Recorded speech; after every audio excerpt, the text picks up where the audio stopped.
வணக்கம். இன்னைக்கு உப்பு புளி மிளகா நிகழ்ச்சியில் உங்களை சந்திக்கிறதுல ரொம்ப சந்தோஷங்க.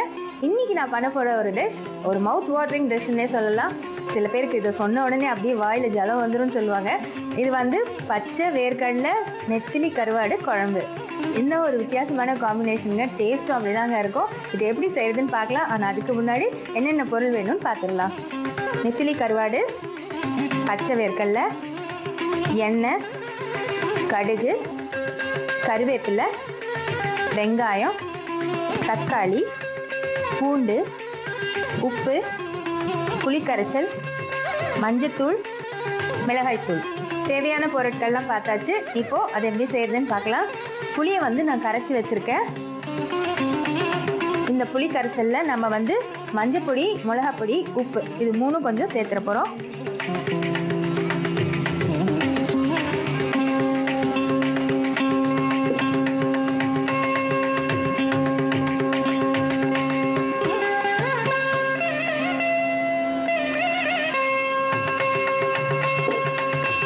நம்ம கம்மியாக தான் சேர்க்கணும். ஏன்னா கருவாடில் ஏற்கனவே உப்பு இருக்கும். அதனால் ரொம்ப கம்மியாக சேர்த்துக்கலாம்.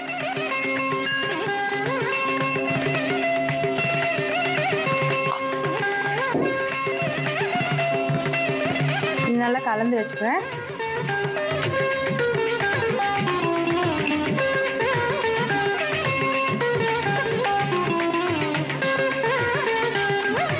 இப்போ அடுப்பு பற்ற வச்சுக்கிறேன்.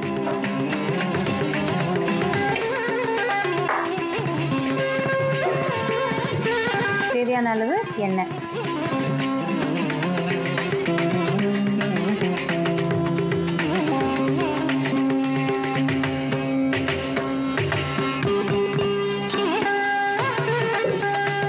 எண்ணெய் சூடானதுக்கப்புறம் நான் தாளிக்க போகிறேன். இப்போ எண்ணெய் சூடாகிட்டு இப்போ இதில் தாளிக்கிறேன். கடுகு, கருவேப்பிலை,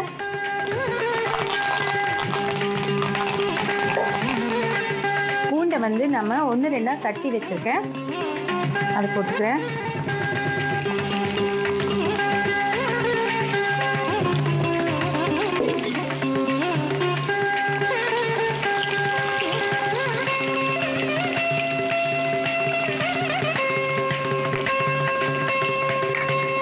இப்போ கொஞ்சம் வெங்காயம்,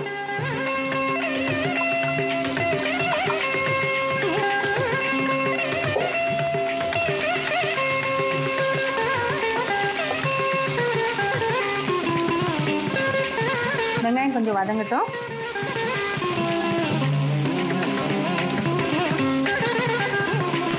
இப்போ இது கூட தக்காளி,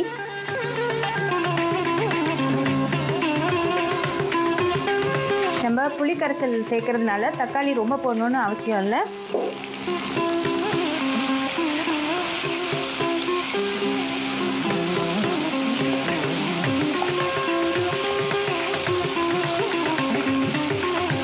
இது நல்லா வதங்கிட்டு வருது. நம்ம வேர்க்கடலை, பச்சை வேர்க்கடலை, அதை வந்து வேக வச்சு நீங்கள் தோல் கூட உரிச்சிட்டு நீங்கள் யூஸ் பண்ணலாம். இல்லைன்னா வறுத்த வேர்க்கடலையே நம்ம யூஸ் பண்ணலாம். இப்போது இந்த தக்காளி வதங்கிட்டு இருக்கு. இப்போ நம்ம இந்த வேர்க்கடலையை போட போகிறேன்.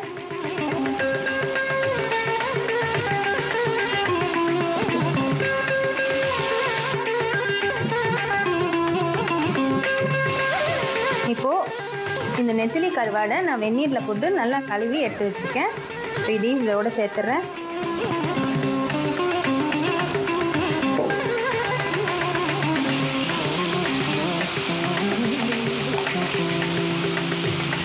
இது ரொம்ப நேரம் வதக்கணும், வேகணும் அப்படின்னு கிடையாது.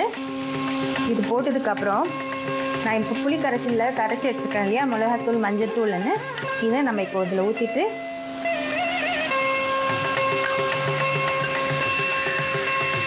கொஞ்சமாக தண்ணி ஊற்றி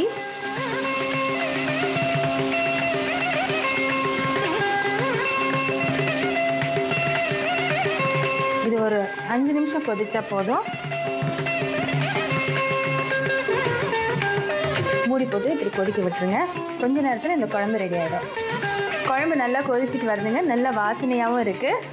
இப்போது கருவாடு வெந்துருச்சான்னு பார்ப்போம்.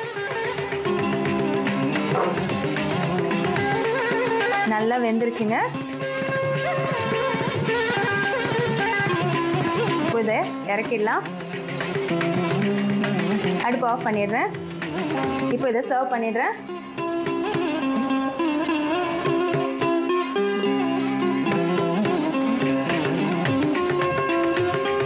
அருமையான பச்சை வேர்க்கடலை கருவாட்டு குழம்பு ரெடியாக இருக்குங்க.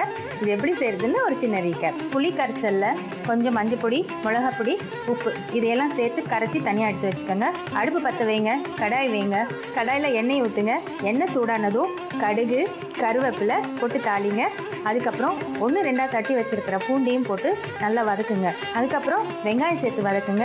வெங்காயம் வதங்கினதும் தக்காளியும் சேர்த்து வதக்குங்க. தக்காளி கொஞ்சம் வதங்கினதுக்கப்புறம் வேர்க்கடலை, சுத்தம் பண்ணி வச்சுருக்கிற நெத்திலி கருவாடு இது ரெண்டையும் போட்டு நல்லா வதக்குங்க. வதக்குனதுக்கப்புறம் நம்ம கரைச்சி வச்சுருக்கிற புளி கரைச்சல் அதோட சேர்த்து கலந்து கொஞ்சம் தண்ணியும் விட்டு ஒரு மூடி போட்டு ஒரு 5 நிமிஷம் வேக விடுங்க. 5 நிமிஷம் இந்த குழம்பு கொதிச்சதுக்கப்புறம் எடுத்து பவுலில் சர்வ் பண்ணுங்கள். இப்போ உங்களுக்கு பச்சை வேர்க்கடலை கருவாட்டு குழம்பு தயார்.